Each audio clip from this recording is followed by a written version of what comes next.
Not many things evoke the overwhelming joy of watching your child get married. It's an act that speaks of absolute trust and deep personal commitment. Well, today we'll explore another trust relationship that's offered to anyone who wants it. Hey, welcome to Mornings with Bishop Robert.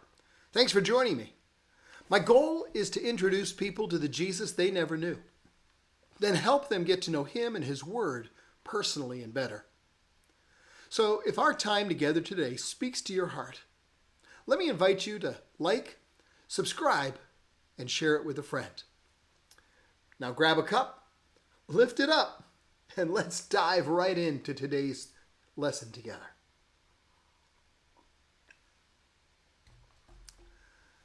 Well, from time to time I'm asked to officiate at a wedding. It's one of the benefits of being a clergyman. And the couple have got some latitude in the planning of their wedding ceremony with regard to some of the items in the service. And one of the questions I always ask them relates to the form they wish to use as they make their declaration of intent. Do they prefer to say, "I will," or "I do," when they take the promise and take the person as their spouse? Now, I'm not certain that any deep insights can be gained from the choice of the answer to that specific question. It's really more a matter of minor importance in that specific context. But I was reflecting upon those two words in light of today's verse. That's a different story. The word of the Lord holds true, and we can trust everything he does. Wow. That's a pretty broad statement. I'm sure you'll agree. The word of the Lord holds true. He watches over his word to perform it. And yet, his ways are above our ways. So we don't always see precisely how he'll do what he says he will do. But that's not the only problem. It gets worse. Because there are times when we cannot see that the Lord is fulfilling his word. In fact, it may appear to us that he isn't. Shocking, I know. What it really comes down to is us looking at a situation and concluding that, if it were up to us, we'd be doing it differently. So we're basically telling God, Lord, if I were God, I would just, well, you can fill in your own blank there. I mean, it's really comical when you hear it spoken to you, isn't it? But we all struggle with thinking from time to time that God's approach isn't really the best one. We've all looked at situations and thought that there was a better way than the one the Almighty had chosen. Well, I could list example after example here, but I really don't need to.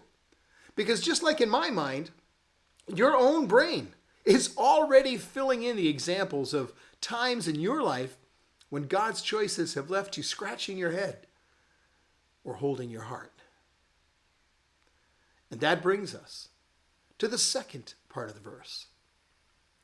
We can trust everything he does. The Bible just lays out the statement. We can trust everything he does. We can. It doesn't say we can understand everything he does. Yeah, for us to be able to understand the totality of God's choices would require us to know the totality of what God knows. So understanding what he does in all its fullness, that's just not within our grasp. But we can trust. We can. And that's because trust is called into play when we don't know or understand a situation. Trust is what we do when all we have to rely on is our knowledge of the person we're being called upon to trust. You see, trust is what we employ when we're asked to speak about an unknown situation with respect to a known person. Hey, during a wedding ceremony, I asked the following question of the groom with respect to his bride. Do you promise to love her, honor her, comfort, and keep her in sickness and in health, and forsaking all others, to be faithful to her as long as you both shall live?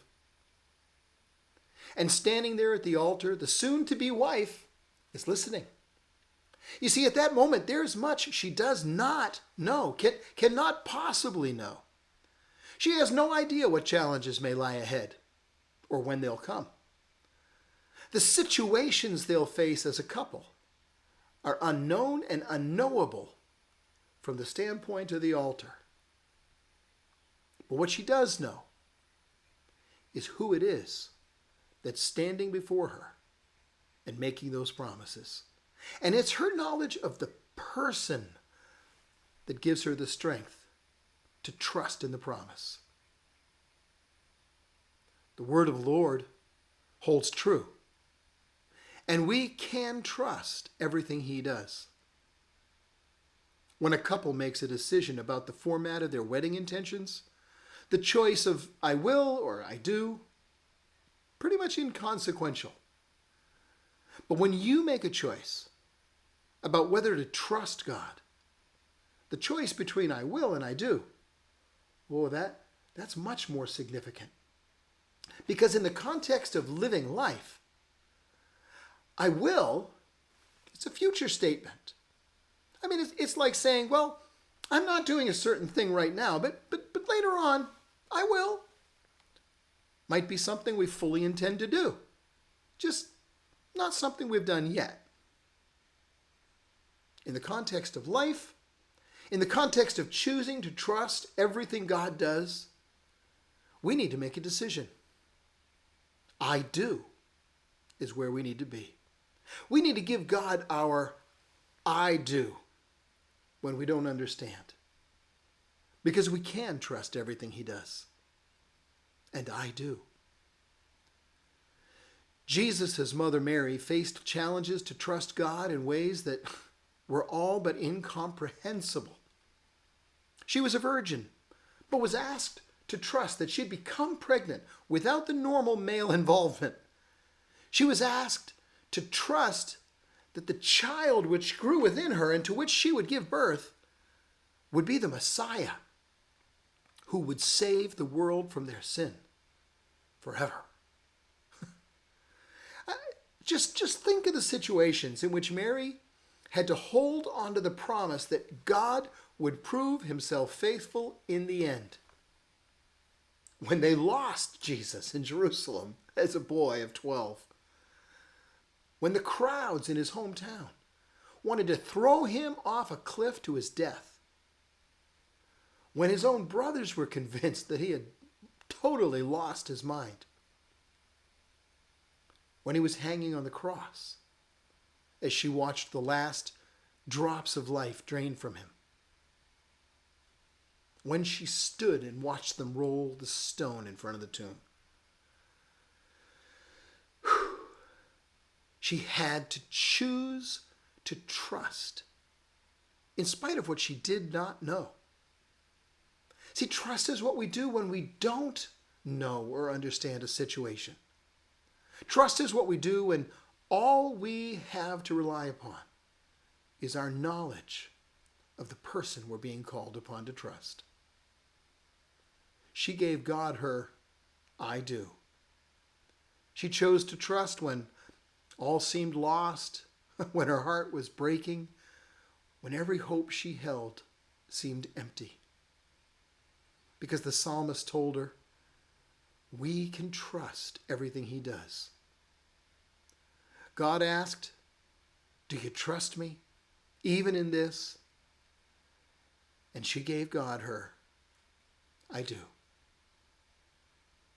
The word of the Lord holds true. We can trust everything he does, and I do, by his grace. Give him your questions. Give him your fears. Give him your pain and your doubt. But then, give him your I do. And choose to trust the person who loves you, in spite of being unable to understand the situations you face. Give him your I do. Well, we're out of time again, friends. Before you go, please let me ask you, will you help me introduce people to the Jesus they never knew?